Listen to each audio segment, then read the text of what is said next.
تلاش علم عبادت تو درس تسبیح ہے، جہاد جستجو علم یہ بلندی ہے، جہاد جستجو علم یہ بلندی ہے۔ الحمدللہ رب العالمین والصلاة والسلام علی سید المرسلین، اما بعد فاعوذ باللہ من الشیطان الرجیم، بسم اللہ الرحمن الرحیم، الصلاة والسلام علیک یا رسول اللہ وعلی آلک واصحابک یا حبیب اللہ۔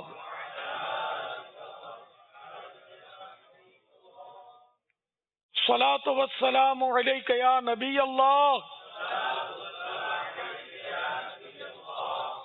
وعلی آلک واصحابک یا نور اللہ۔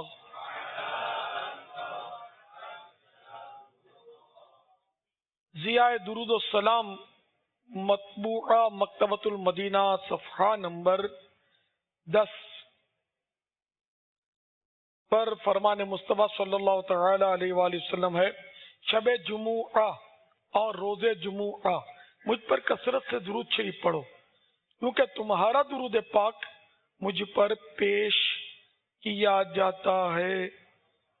صلو علی الحبیب صلی اللہ تعالی علی محمد۔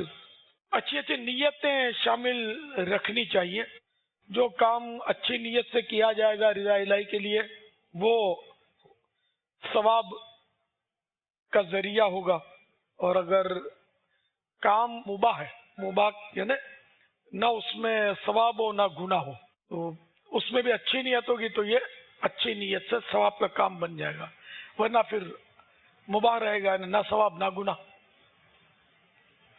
تو موقع بموقع اچھی نیتیں کرتے رہنے چاہیے، یعنی بات کرے تو اچھی نیت، پانی پیے تو اچھی نیت، چائے پیے تو اچھی نیت، کھانا کھائے تو اچھی نیت، اٹھے تو اچھی نیت، بیٹھے تو اچھی نیت۔ اگر یہ نیتوں کی عادت پڑ جائے نا تو انشاءاللہ مدینہ مدینہ ہو جائے گا۔ اب مسکرانا، میں نے نیت کی کہ مسکرانا سنت ہے، تو اب یہ مسکرانا باعث ثواب، ورنہ مسکرانا ویسے اپنی اصل پر رہے گا، مباح رہے گا، جبکہ کوئی اس میں خرابی نہ ہو۔ بعض اوقات تو خرابی بھی ہوتی ہے نا مسکرانے میں، بعض اوقات مسکرانے میں طنز بھی ہوتا ہے جو اگلے کی دل آزاری کا باعث بنتا ہے، اور بعض اوقات یہ کہ اس کی دل جوئی کا سبب بھی بنتا ہے۔ تو دل جوئی کی نیت سے کریں گے تو یہ ثواب ہے کہ مسلمان کے سامنے مسکرانا بھی صدقہ ہے۔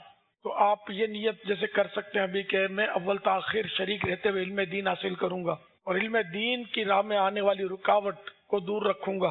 صلو علی الحبیب صلی اللہ تعالی علی محمد۔ میں نیتیں الحمدللہ کر کے آیا ہوں، میں نے تو پورا وہ لگا کے رکھا ہے۔ اب اتنی محنت کریں اور ثواب نہ ملے، اچھا نیت میں فساد ہو تو پھر خطرہ ہے۔ جیسے اب نیت میں فساد یوں کہ اپنی علمیت کا سکہ بٹھانا ہو، اپنی معلومات کا روب جھاڑنا ہو، تو اس لیے وہ ادق مضامین چھیڑے اور عمدہ الفاظ، مقفع، مسجع عبارات، یہ خود یہ عبارت ایسی ہے جو میں بول رہا ہوں کہ یہ بھی ایک مطلب اس میں بھی امپریشن ہوتا ہے یار، تو یہ بھی خطرناک ہے۔ تو ان سب سے بچنا ہے، اور اگر ایسی نیت نہیں ہے روب ڈالنے کی تو صحیح، اچھی نیت ہے، ثواب ملے گا کہ اچھے الفاظ اس لیے بولوں گا تاکہ لوگوں کی دل جمعی ہو، دلچسپی رہے اور میری نیکی کی دعوت سنیں۔ اب اس اچھی نیت سے اچھے الفاظ بولے گا تو ثواب ملے گا۔ اور روب ڈالنا اپنی ذات کا اور اپنی شخصیت مسلط کرنی ہے، اور وہ جیسی فساد نیت ویسا اس کی آخرت کے لیے بھی فساد۔ بہرحال اچھی اچھی نیتیں کرتے رہنا چاہیے۔ آپ تو ماشاءاللہ دعوت اسلامی کی ایک طرح سے مطلب یہ کہنا چاہیے کریم ہے، اور میرا واقعی دل خوش ہو رہا ہے کہ یہ دعوت اسلامی کی تاریخ کا میرے حساب سے یہ پہلا اجتماع اس طرح کا کہ اتنے اساتذہ کرام جمع ہو گئے اور اپنے خرچے پر آئے ہوئے، یعنی سونے پہ سہاگا یہ۔ مگر مجھے یار بعض اوقات یہ احساس ہوا کہ اب وہ ایک فرد کے لیے آنا آپ حضرات کا یہ مایوس کن ہے، کیونکہ جس فرد کے لیے آپ آتے ہیں اس کو موت آ جائے گی، پھر آپ کو جمع کون کرے گا؟ یہ ایک لمحہ فکریہ سوچنے کی بات ہے، یہ کوئی خوبصورت الفاظ کا کھیل نہیں ہے، نہ واعظانہ نکتہ ہے۔ اس لیے میں تو خیر شروع میں بھی ذہن دینے کی کوشش کی، لیکن میں ناکام رہا اس میں، اور میں یہاں تک کہ یہ اعلانات کرتا تھا کہ کیونکہ پہلے میں ہی بیان کرتا تھا زیادہ تر، تو میں جیسے مجھے سفر درپیش ہو تو میں یہ کہتا تھا کہ آپ کو آنا ہے، کیونکہ پہلے یہ ہوتا تھا کبھی میری غیر حاضری ہو تو لوگ آتے تھے، الیاس نہیں ہے چلے گئے، پھر میں ذہن دیتا رہا، بارہا میں نے پرانے صاحب بھائیوں شاید میرے جملے یاد ہوں جو پرانے ہوں گے، کہ میں یہ کہتا تھا کہ جو میرے لیے آتا ہے وہ ہرگز نہ آئے، میں جا رہا ہوں، اور جو اللہ کے لیے آتا ہے وہ آتا رہے۔ تو اللہ کے لیے ہی ہمیں کرنا ہے، میں نے نہ جنت دینی ہے نہ دوزخ میں داخل کرنا ہے کسی کو، میرا اپنا کیا بنے گا مجھے کچھ نہیں پتا، انڈرسٹوڈ ہے، اللہ تعالیٰ کی خفیہ تدبیر کس کے بارے میں کیا ہے وہ کوئی نہیں جانتا۔ اس لیے بس آئندہ بھی ایسا کچھ ہو میرے غیر موجودگی میں، چاہے وہ دنیا میں میری غیر موجودگی ہے یا ملک میں غیر موجودگی ہے، باب المدینہ میں نہیں ہوں، تب بھی یہ ہوتا رہے نا اس طرح کا، جب جب موقع ملے تو سب اللہ کی رضا کے لیے جمع ہوتے رہے نا، تو مدینہ اللہ تعالیٰ آپ کے ہاتھ اٹھانے کی لاج رکھ لے۔ تو یہ ویسے حقیقت میں عرض کر رہا ہوں کہ میں بہت اس وقت اپنے اندر فرحت محسوس کر رہا ہوں کہ آج یہ ہریالی جو نظر آ رہی ہے نا، اس کی غالب اکثریت ہمارے اساتذہ کرام ہیں الحمدللہ۔ اللہ تعالیٰ آپ کا یہ ہرا بھرا باغ جو ہے اس کو سدا بہار رکھے اور خوب اللہ کے دین کی خدمت کرتے رہیں، اور بس یہ نیت بنا لیں کہ میں نے تنخواہ کے لیے نہیں پڑھانا، یہ اجارہ جو یہ میری مجبوری ہے، میری ضرورتیں ہیں، ورنہ میں تو اعلاء کلمت الحق کر رہا ہوں، اللہ کا نام بلند کر رہا ہوں۔ اب جب یہ ذہن بن جائے گا نا تو پھر یہ حسرت جو ہوتی ہے نا کہ میری تنخواہ کم ہے، یہ بینکر کی تنخواہ زیادہ ہوتی ہے تو فلاں کی تنخواہ زیادہ ہوتی ہے، تو یہ اتنی بڑی غفلت کا نتیجہ ہے کہ اللہ کے بندے سوچ تو صحیح، تو قال اللہ و قال الرسول کہنے کے منصب کو پا گیا ہے، کیا اس کی بھی کوئی تنخواہ ہوتی ہے؟ تو یہ تو انمول تم کو منصب ملا ہے، نہ تم مقابلہ اس سے کر رہا ہے جو سودی ادارے میں کام کر رہا ہے کہ اس کو کیوں زیادہ، تو سودی ادارے میں جو کام کرتا ہے اس سے زیادہ ڈاکو کماتا ہے، اگر تجھے ڈاکو بنا دیا جاتا تو کیا کرتا؟ تو ان کی ریس کیوں کرتا ہے؟ تجھے اللہ تعالیٰ نے علم دین کا خادم بنا دیا، خدا کی قسم یہی سب سے بڑا اجارہ ہے، سب سے بڑی تنخواہ ہے تیری۔ جب یعنی کہ کوئی جیسے وزیر اعظم آیا ہو تو وزیر اعظم کو کوئی بچہ دم کروانے کے لیے نہیں لے جائے گا، اگر آپ کسی کے گھر گئے ہوں گے نا تو وہ بھاگتا ہوا آئے گا کہ بچہ رات کو سوتا نہیں ہے، روتا ہے، ذرا دم کر دیجئے۔ یہ جانتا ہے کہ یہ جو مولانا ہے نا اللہ تعالیٰ کی بارگاہ میں یہ ہمارا سفارشی ہے، وزیر اعظم نہیں ہے، صدر نہیں ہے، کوئی افسر نہیں ہے، تو اللہ نے آپ کو منصب دیا، اس منصب کی قدر کیجئے، قدر کیجئے، قدر کیجئے۔ احیاء العلوم کی جلد اول میں بڑی پیاری پیاری باتیں لکھی ہیں۔ حضرت سیدنا حسن بصری علیہ رحمت اللہ القوی نے فرمایا علماء کی سزا دل کا مردہ ہو جانا ہے، اور دل کا مردہ ہونا یہ ہے کہ آخرت کے عمل کے بدلے دنیا طلب کی جائے۔ حضرت سیدنا یحییٰ بن معاذ رازی علیہ رحمت اللہ الہادی نے فرمایا علم و حکمت کا نور اسی وقت رخصت ہوتا ہے جب انہیں طلب دنیا کا ذریعہ بنایا جائے۔ حضرت سیدنا سعید بن مسیب رحمت اللہ تعالی علیہ نے فرمایا جب تم کسی عالم کو مالداروں کے پاس آتا جاتا دیکھو تو جان لو کہ وہ چور ہے۔ تو یہاں مالدار کی کچھ تشریح بنے گی کہ آخر کون سا مالدار؟ مالدار تو سیدنا عثمان غنی رضی اللہ تعالیٰ عنہ بھی تھے، عبد الرحمن بن عوف رضی اللہ تعالیٰ عنہ تمام صحابہ میں سب سے بڑے مالدار تھے۔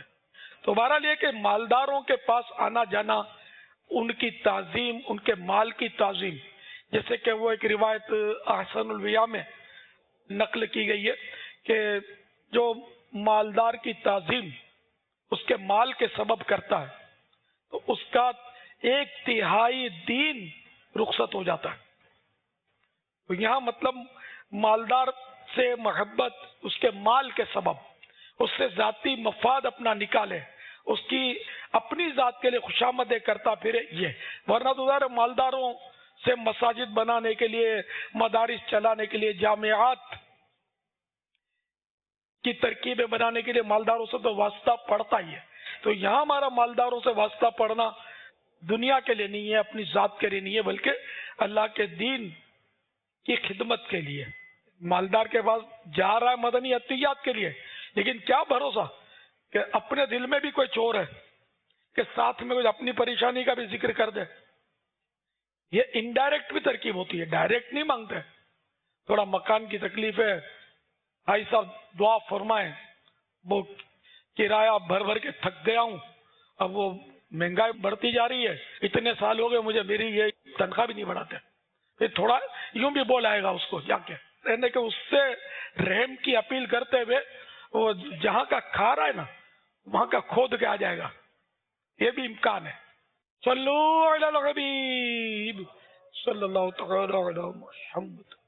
باپا اوورسیز میں مدنی کام اوورسیز بین الاقوامی, اب اصطلاح اوورسیز ہے, اب تو اوورسیز ہی بول رہے ہیں, تو میں بھی سیکھ گیا ہوں یہ لفظ. پہلے بین الاقوامی بولتے تھے, اب تو بہت ساری اصطلاحیں جو ہے نا وہ کیا بولوں میں اس کو, کیا بولنا چاہیے, لیکن جیسے معرب یا مفرس اور معرد, کسی زبان کو عربی کیا گیا تو معرب, فارسی کیا گیا تو مفرس, اردو کیا گیا تو معرد. بہرحال کسی اور لفظ کو اپنی زبان میں لے لینا. جیسے کہ رپورٹ, رپورٹ یہ انگلش لفظ ہے نا, اس کو اگر معرد صحیح معنوں میں کرے نا تو غالباً یہ بنتا ہے رپٹ. اور رقیبوں نے رپٹ لکھوائی ہے جا جا کے تھانے میں کہ اکبر نام لیتا ہے خدا کا اس زمانے میں, اکبر الہ آبادی. تو یہ اردو کے علماء ہوتے ہیں اس طرح کے شعراء, یہ جو بولے وہ لغت. اب تو کئی الفاظ ایسے کہ جو اب انگلش کے ہیں ہمارے ساتھ, اس کے بغیر گزارا ہی نہیں ہے. اب جیسے کہ یہ لٹک رہے سر پہ, یہ بلب انگریزی تو ہے, یہ اردو تو پتہ بھی نہیں ہوگا. قمقمہ. السلام علیکم ورحمۃ اللہ وبرکاتہ. وعلیکم السلام ورحمۃ اللہ وبرکاتہ. امیر اہل سنت کی بارگاہ میں یہ عرض ہے کہ جدید دور کے تقاضوں کے مطابق بہت سی کتب کا مطالعہ پیڈ یا موبائل فون وغیرہ پر کیا جاتا ہے, تو یوں کسی حد تک اصل کتاب کی جگہ پیڈ یا موبائل فون نے لے لی ہے. آپ کی اس بارے میں کیا رائے ہے کہ اصل کتاب کے ساتھ مطالعہ کیا جائے یا ان جدید تقاضوں کے مطابق جو مطالعہ کیا جاتا ہے اس پر کیا جائے؟ یہ جدید ایجادات یہ بھی مفید تو, اس کا تو انکار نہیں ہوگا. البتہ یہ کہ اس میں غالباً آنکھوں کو نقصان بہت پہنچتا ہوگا. دوسرا یہ کہ جو لطف کتاب دیکھ کر پڑھنے کا وہ اس میں ہے نہیں. یہ تو مجھے بھی دیتے ہیں نا تو بھاگ جاتا ہے آگے پیچھے, کبھی کچھ کبھی کچھ. پھر یہ کہ اس میں یہ ہوتا ہے کہ جیسے قلم سے اپنی کتاب میں کوئی کچھ نوٹ لکھ لے بندہ, یا وہ اس کو انڈر لائن کر لے, تو ایسا کچھ اس میں تو ہے نا دشوار ہے.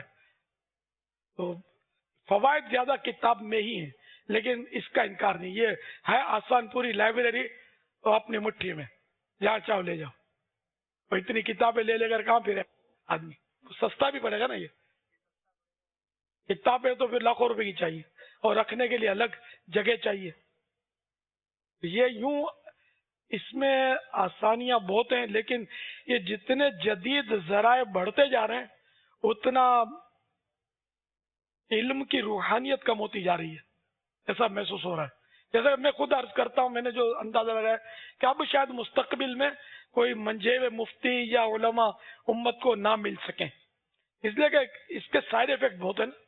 اس کے یہ کتاب ہی تو استعمال کے لیے تو وہ نہیں ہے نا, اس کے اور بہت سارے استعمال ہیں جو وقت کا بے دردی سے خون کرتے ہیں، وقت چلا جاتا ہے اس میں مصروف ہو جاتے ہیں، بلکہ وہ کتاب ڈھونڈتے ڈھونڈتے بھی بعض اوقات کچھ آ جاتا ہوگا، اس میں بندہ وہ گم ہو جاتا ہوگا، تو دیکھنے میں وقت گیا۔ پھر یہ کہ کئی ایسے ہوتے ہیں کہ جو مخرب اخلاق بھی اس میں، زیادہ تر تو یہی ہے نا مواد اس میں جو نقصان پہنچاتا ہے۔ دوسرا یہ کہ ایمان کے لیے تباہ کن مواد بہت زیادہ ہے اس میں، اس طرح کے مواد بہت ہیں۔ تو اب یہ ہاتھ میں آ گیا نا، اب کبھی یہ سرچ کرے گا، کبھی وہ سرچ کرے گا۔ اب جب تک اپنا اسلام جو ہے اس کے بارے میں کما حقہ معلومات نہیں ہے، اپنے دین کے بارے میں کما حقہ معلومات نہیں ہے، اب یہ دوسروں کا سنے گا نا، شرعاً بھی اس کی اجازت نہیں ہے، گناہ گار ہوگا۔ وہ دوسروں کا پڑھے گا سنے گا تو وہ تو عالم متصلب عالم جو ہے وہ حسب ضرورت بقدر ضرورت دوسرے کا دیکھ سکتا ہے۔ ادھر تم ہر ایک دوسرے کا دیکھ رہے ہیں اور فارورڈ بھی کیے جا رہے ہوتے ہیں طرح طرح کے کلپس، یعنی اپنے آپ کو اگر یہ پکا تصور کرتا بھی ہے تو سامنے والا پکا ہے یہ بھی ضروری نہیں، اور پکوں کو بھی دیکھنے کی اجازت تو نہیں ہے نا، وہی بقدر ضرورت، تو بھی عالم متصلب جو سرکار اعلی حضرت کا فتویٰ تو یہی ہے۔ تو اس لیے یہ سوشل میڈیا کے یہ اجزاء یہ سب ان سے بچنا ہی ہوگا، اور یہ ایسا آلہ ہے یہ کیا وہ موبائل فون اور یہ ٹیبلٹ پی سی، تو اس کے منفی جو اثرات ہیں نا وہ زیادہ ہے، اور جو ایجاد جس نے کیا ہوگا نا اس کو یہ بھی سمجھتا ہوگا۔ یہ صرف مسلمانوں کا مسئلہ نہیں ہے، یہ اس سے اب ہر ایک سوچنے پر مجبور ہو گیا ہے، ایسا لگتا ہے۔ مفکرین نہیں ملیں گے، دانشور نہیں ملیں گے، فلاسفر نہیں ملیں گے، صحیح سائنسدان نہیں ملیں گے، غالباً یہ سب سمجھتے ہوں گے اس بات کو، کیونکہ اب ایک تعلیم کا ایک دورانیہ ہوتا ہے محدود، اب اس میں چلو اگر پابندی بھی ڈال دی کہ تم کو یہ ہم نہیں استعمال کرنے دیں گے تو نہیں کرتے۔ اب یہ 4 گھنٹے 6 گھنٹے 8 گھنٹے یہ جب تک پڑھے گا اس کے بعد یہ 16 گھنٹے تو فارغ ہے نا، اس پر تو کوئی پابندی نہیں لگا سکتا۔ اب یہ اس کے ہاتھ میں ٹیبلٹ پی سی اور یہ اس طرح کی چیزیں تو مشغول ہے اس میں، اب کون رکے گا؟ تو اس نے جو پڑھنا تھا وہ تو نہیں پڑھ پاتا یہ، اس لیے مطلب اب ایسا لگتا ہے کہ علماء کی قدر کر لیں ہم کہ جو ہیں یہ بھی اب غنیمت ہے۔ میں نے تو اکابرین بھی دیکھے ہیں، اب اس دور میں تو بہت حالات جو ہے نا، صحیح بولتا ہوں، بہت نازک حالات ہیں، بہت ہی نازک حالات ہیں، اور آگے چل کر تو خدا جانے۔ وہ آج بھی مطلب جو تخصص فی الفقہ میں داخلہ لیتا ہے اس کو مفتی بولتے، درس نظامی کے لیے داخلہ لیتا ہے اس کو علامہ بولتے، حفظ میں داخلہ لیتا ہے اس کو حافظ بولتے۔ یہ بعض لوگ اس طرح کرتے ہیں، علامہ صاحب ہمارے علامہ صاحب ہمارے علامہ صاحب، پتا علامہ صاحب بولتے کس کو؟ علامہ صاحب۔ عربی کی عبارت تو پڑھنا آتی نہیں ہے اس کو، اور مطلب اس کو کچھ مطلب سمجھ تو پڑتی نہیں ہے فقہی مسائل میں، علامہ صاحب بن گئے۔ علامہ ایسے تھوڑی بنتا ہے یار، تو آج کل ہے ایسا، مطلب تو یہ عوام بولتے اس طرح، علامہ صاحب بھی جھوم رہے ہوتے، خوش ہو رہے ہوتے، ورنہ ایک تعداد ہے جن کے آگے نام کے آگے آج کل مفتی لکھا جاتا ہے نا، وہ شاید ہی مفتی کی تعریف پہ پورے اترتے، نہ صحیح معنوں میں انہوں نے وہ افتاء کے مطلب جو سیکھا ہو۔ میرے آقا اعلی حضرت کو تو وہ 13 سال 10 ماہ 4 دن کی عمر میں بالغ ہوئے اور فتویٰ پہلا لکھا، والد ماجد نے ان کی صلاحیتیں دیکھی تھی، ان کو اجازت دے دی، لیکن جب تک والد محترم حیات رہے، 7 یا 8 سال حیات رہے والد صاحب، تو کوئی فتویٰ اپنے طور پہ جاری نہ کیا، لکھ کر دکھا دیتے تھے والد صاحب کو، تصدیق کروا لیتے تھے۔ اعلیٰ حضرت جیسا ذہین کوئی ماں جنے ہو تو سامنے آئے، ایسے ذہین عالم کی حالت یہ کہ 7-8 سال تک چیک کرواتے رہے والد صاحب کو، والد صاحب نے فرمایا کہ مت دکھاؤ، دیے رکھو فتوے، تم اب اہل ہو گئے، اور 10 سال کے فتوے تو نقل کیے نہ جا سکے اعلیٰ حضرت کے، وہیں نہیں فتح رضویہ میں شامل۔ یہ کیا خزانہ ہوگا یار اس میں، ہے نا، حسرت ہوتی ہے، یہ ہاتھ سے نکل گئے ہمارے۔ تو اب 1 سال تخصص الفقہ پڑھ لیا، 2 سال پڑھ لیا، اب یہ مفتی ہے، اب یہ فتوے دیتا ہے۔ آج کل یہ ہو رہا ہے جو بہت تشویش کی بات ہے، اور اس لیے ہم سے ناراض ہوتے ہیں کہ تم لوگ مفتی بناتے نہیں ہوتے، ادھر بھاگتے ادھر بھاگتے کہ مفتی اس کو ٹائٹل مل جائے، ہم مفتی بن جائیں۔ اللہ کی رضا پیش نظر ہونی چاہیے کہ ہم مطلب کیسے مطلب اگلے کی صلاحیت ہی نہیں ہے، اس کو ہماری مجلس افتاء کیسے مفتی بنا دے گی یار؟ تو آپ کی بہتری ہے اس میں، آخرت میں آپ پھنسیں گے۔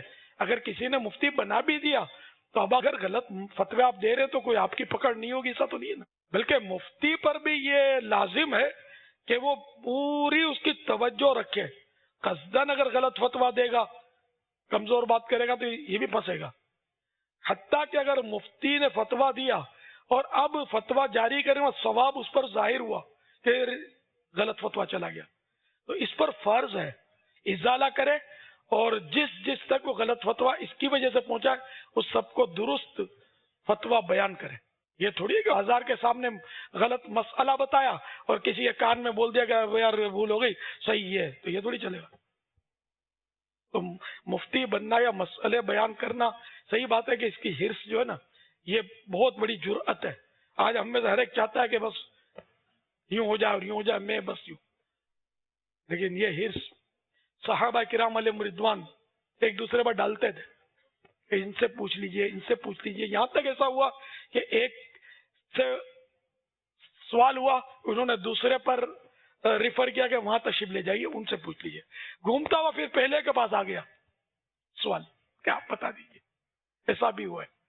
ایسے یہ صحابہ کرام احتیاط کرتے تھے، حالانکہ یہ حقیقت میں علم کا سمندر تھے اور براہ راست فیضان مصطفیٰ تھا ان کے پاس صلی اللہ تعالی علیہ وآلہ وسلم، احتیاط کرتے تھے۔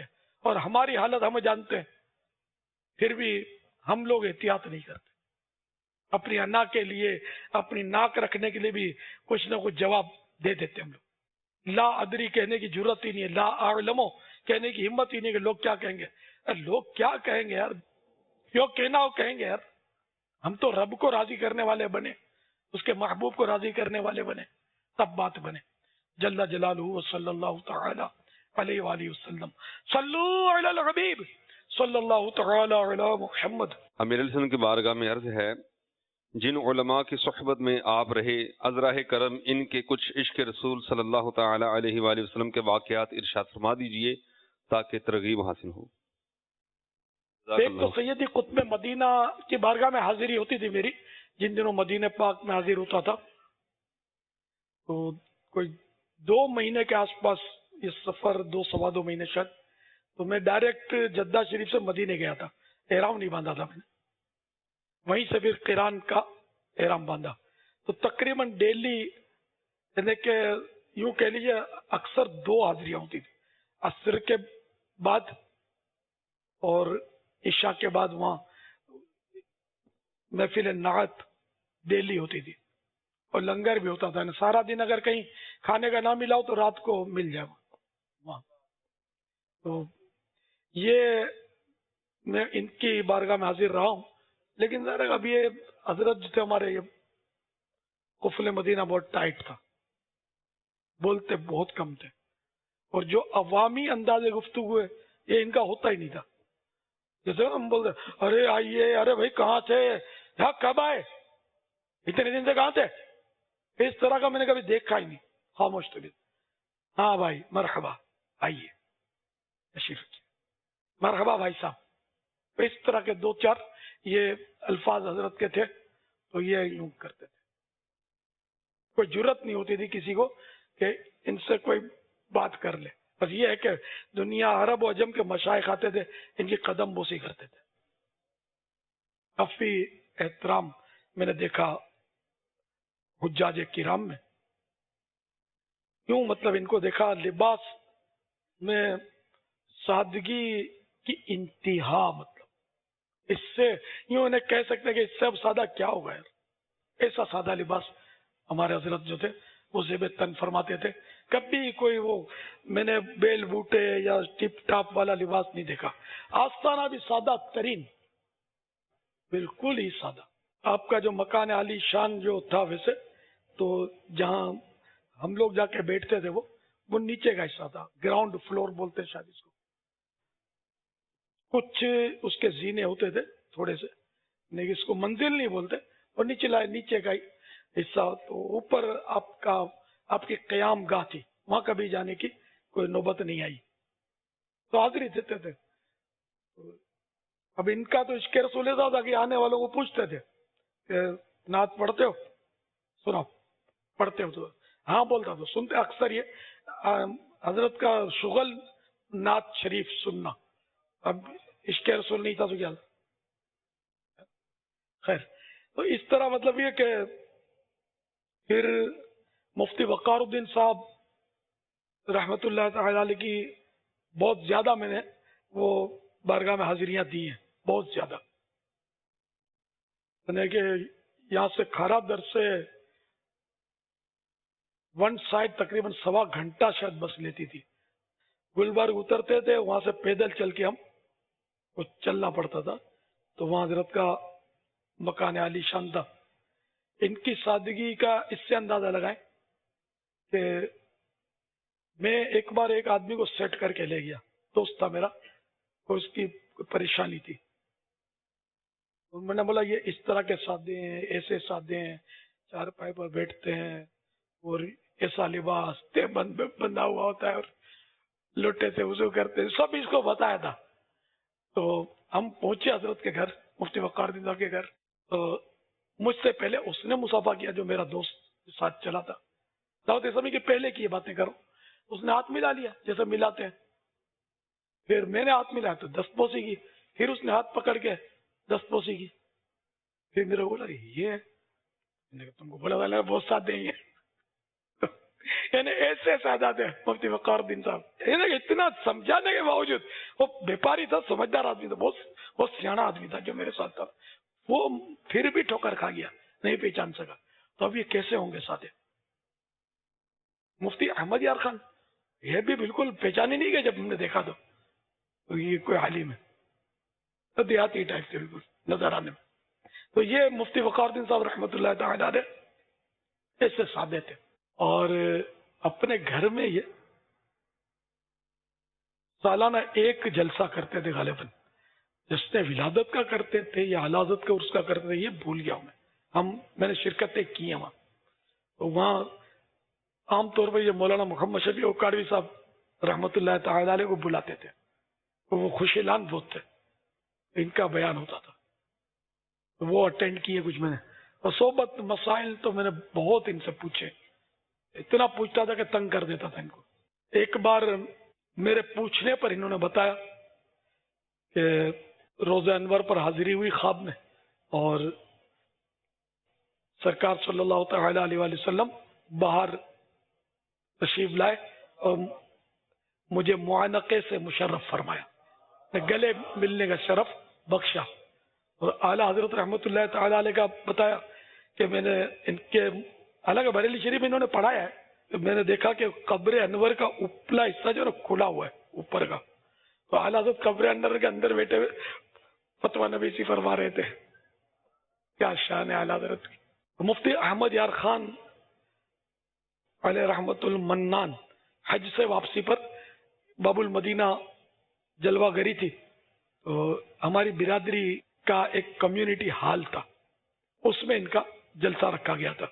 اب ذرا اس وقت تو میرے بھی لڑک پن کہیں گے، بالغ تو ہو گیا، لڑکا تھا میں، جوان تھا، اور سنی پکا تھا میں پہلے سے ہی الحمدللہ. میں ان سے محبت کرتا تھا، داڑھی بھی میری آ گئی تھی.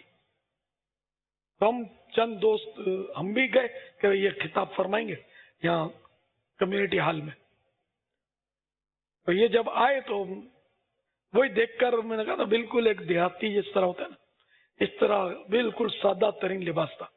اور سمجھ نہیں آ رہی تھی کہ یہ وہی ہیں، لیکن پتہ چلا کہ یہ وہی ہیں. پھر جب یہ بیان کرنے لگے تو میں واقعی میری عقل حیران رہ گئی. میں تو مالک ہی کہوں گا کہ وہ مالک کے حبیب، یعنی محبوب و محب میں نہیں میرا تیرا، اس عنوان پر انہوں نے وہ عالی شان بیان فرمایا. اور جو انہوں نے دلائل اور براہین سے اپنے اس موقف کو ثابت کیا وہ اپنی جگہ پر تھا. لوگ اشش کر اٹھے. ایک چشمہ ابل رہا تھا علم دین کا، دلائل کا. ایسے بادشاہ تھے. انہوں نے اپنا ایک بتایا قصہ وہاں کہ میرے ہاتھ کی ہڈی ٹوٹ گئی اور کسی سے مشورہ کیا تو ڈاکٹر نے مشورہ دیا کہ اس کا آپریشن کرنا پڑے گا. پھر مجھے مطلب یوں خیال آیا کہ میں اس کا آپریشن کراؤں, میں اس کا علاج کراؤں, کیوں؟ پھر میں نے اپنے اس کو چوما اور میں نے کہا اے مدینے کے درد, تیرے لیے میرے دل میں جگہ ہے. تو درد میرا کم ہونا شروع ہو گیا, درد ختم ہو گیا. ہڈی بولا ابھی تک میری جڑی نہیں ہے, یوں کر کے دکھایا انہوں نے, ابھی جڑی نہیں ہے لیکن مجھے درد نہیں ہو رہا. پھر اسی دستے مبارک سے مفتی صاحب نے تفسیر نعیمی یا میراث شریف کی کوئی ایک جلد لکھی ہے. پھر اس کے بعد ان کا وصال 3 رمضان المبارک 1391 سن ہجری 12 اکتوبر 1971 سن عیسوی, دعوت اسلامی شروع ہونے سے 9 سال پہلے ان کا وصال ہو گیا. کوئی اطلاع ملی تھی کہ حضرت کا وصال ہو گیا. بس ایک ہی بار ان کی اس طرح زیارت ہوئی ہے مجھے. غزالی دوراں ان کے پائے گا عالم تو میں نے نہیں دیکھا, سچی بات کرتا ہوں یار. ان کا بیان تو اس دور میں علماء لکھتے تھے, یہ بولتے تھے لکھتے تھے. ایسا, اور یہ جب دلائل قائم کرنے پر آتے تھے, ان کی تو بیان صحیح بات ہے اپنی تو پورا سمجھ میں نہیں آتا تھا, عقیدت میں جا کے بیٹھ جاتے تھے سننے کے لیے. صلو علی الحبیب صلی اللہ تعالی علی محمد.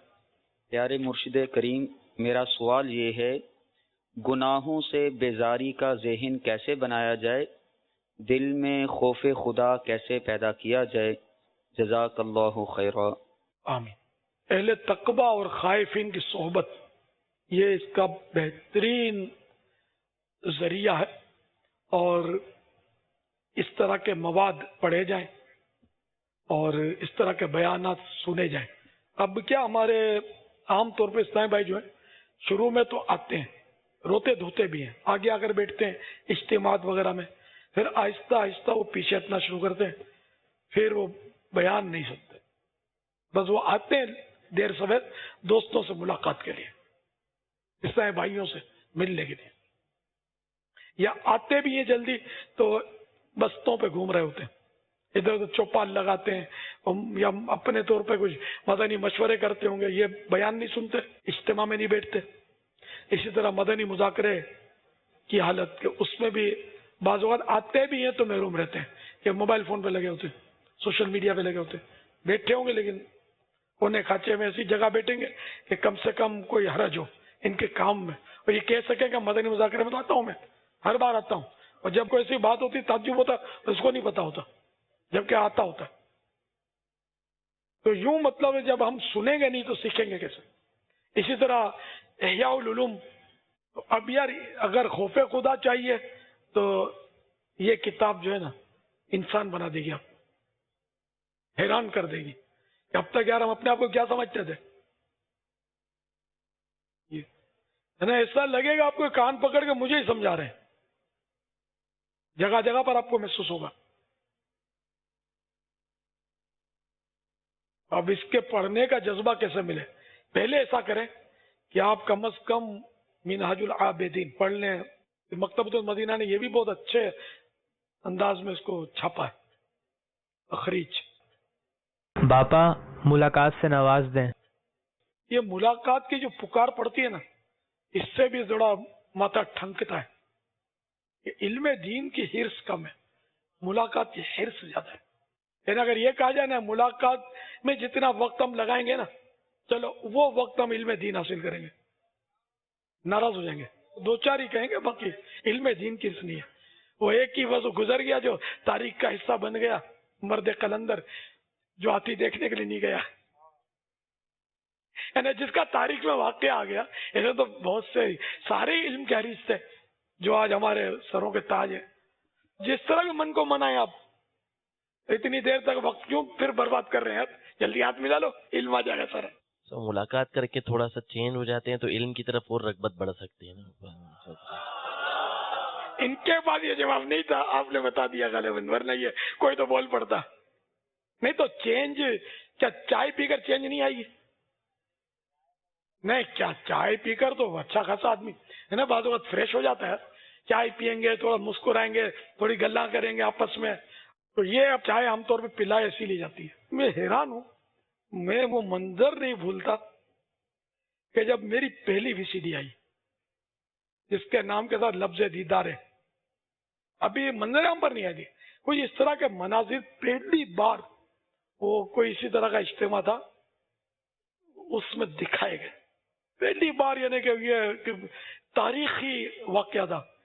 تو ظاہر ہے وہ عام طور پہ جو لوگ تھے اسلامی بھائی سب اسکرین پر نگاہیں جمائے، مگر میں نے چند میں نے نوٹ کیا وہ نہیں دیکھتے تھے اسکرین کو، انہوں نے مجھ پر نگاہیں جمائی ہوئی تھی. جیسے وہ مفتی فاروق کی یاد آ جائے کہ جب میں نے کہا وہ دیکھو سبز گنبد تو مجھے دیکھ رہے تھے، تو حکایت بنا دی نا مفتی فاروق نے، تو اس طرح میں نے نوٹ کیا اسے دیکھتے ہی نہیں تھے، مجھے ہی دیکھے جا رہے تھے. تو اب تو ان کی شکلیں بھی یاد نہیں ہیں، تھے اپنے اسلامی بھائی تھے. تو اب یہ بھی ہوتا ہے تو اپنا اپنا بس، یعنی وہ انہوں نے ذہن بنا رہی ہے تو وہ مووی ہے نا اوریجنل سامنے تو مووی کیا دیکھنی تھی، کچھ چینل ذہن بنایا ہوگا نا انہوں نے. یہ بھی اپنی اپنی بس کوالٹی ہوتی ہے. اس میں روزے کا سجدہ ہو کہ طواف، ہوش میں جو نہ ہو وہ کیا نہ کرے. شعر کس کا ہے؟ سوچ کے بولنا کہ کس کا شعر ہے. میں تحفہ نکالوں کارڈ